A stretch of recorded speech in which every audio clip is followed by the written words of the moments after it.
Ellen MacArthur, the first woman to sail around the world alone, is ready to take another challenge as she prepares to take the Route de Rhum sprint across the Atlantic from France to Guadeloupe in Central America. Up to 1 million spectators gathered in St Malo for the start of the 3.540 route to Guadeloupe. MacArthur is one of 58 sailors from 7 nations competing. The race was expected to take the leaders around 13 to 18 days, and the main rivals for her 60-foot yacht Kingfisher are Frenchman Roland Jourdain with Syl and fellow Briton Mike Golding with Ecova. The record for the course in the Open 60 class is 15 days, 19 hours, 23 minutes, 35 seconds, and is held by Frenchman Yves Pallier. The Route de Rhum, held every 4 years, has special significance for MacArthur. In 1998, she won her class sailing a smaller 50-foot yacht, and this performance launched her solo ocean racing career.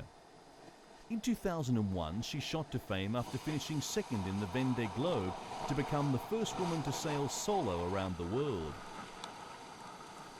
Roland Jourdain was fine-tuning his boat Syl, aware that MacArthur was the main threat in a very strong field. Briton Mike Golding was the third race favourite.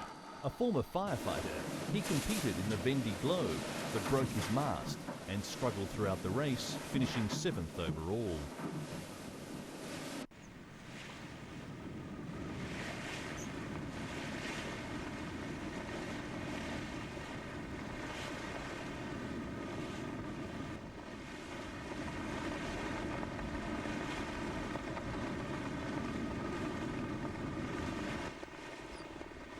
Australian Nick Maloney, who was the first offshore sailor to be selected by MacArthur for her Offshore Challengers sailing team, was competing in the 50-foot class.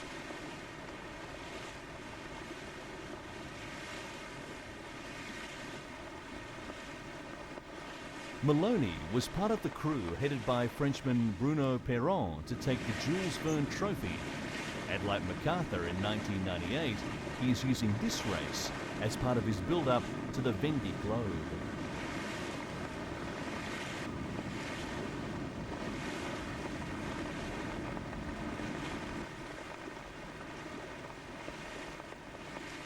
The skipper of multi-hull Subido, overall leader of the race, decided to return to port after structural problems, although he was not in danger.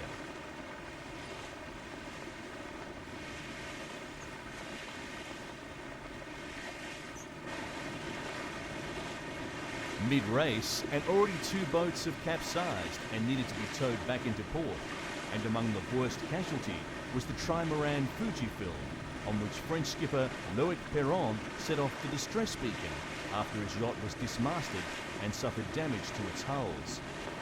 A freighter was sent to the scene to rescue Perron.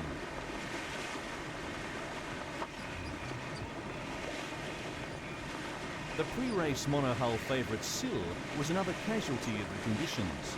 Skipper Roland Jourdain reporting mainsail damage so severe he had to put it into Madeira, about 400 miles away, to effect repairs, although he's still in 3rd place. Leading the monohull fleet was Kingfisher, skippered by Britain's Ellen MacArthur, with compatriot Mike Golding on board Ecova in 2nd place, 9 nautical miles behind, despite damaging his dagger board and having to do running repairs. The 2 leading boats widened the gap to the boats behind. Because I know that Helen and Mike are up in the north and in front of the race, but the race is not finished until you don't cross the finish line. As the sun rose over Pointe-à-Pitre on the French Caribbean island of Guadeloupe, Mike Golding completed the final few kilometres of the troubled Route de Rhum solo yacht race. 15 of the 18 competitors in the race's multi-hull category were forced to abandon their efforts in the transatlantic event because of dangerous weather. Several yachts capsized, although no one was seriously injured.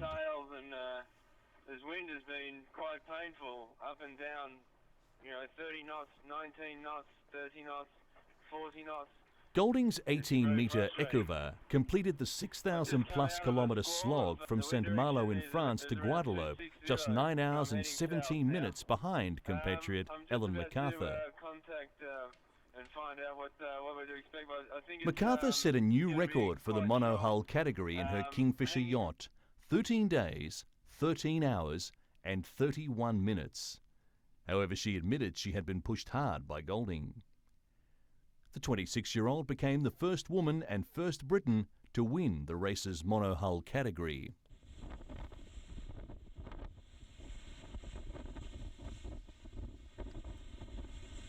French skipper Michael Desieneur won the multi-hull category of the Route de Rhum.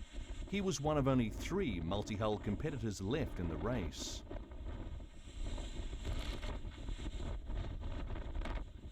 MacArthur, who departed from Saint Malo on November 9, beat Frenchman Yves Palier's previous monohull record of 15 days, 19 hours and 23 minutes, set in 1994.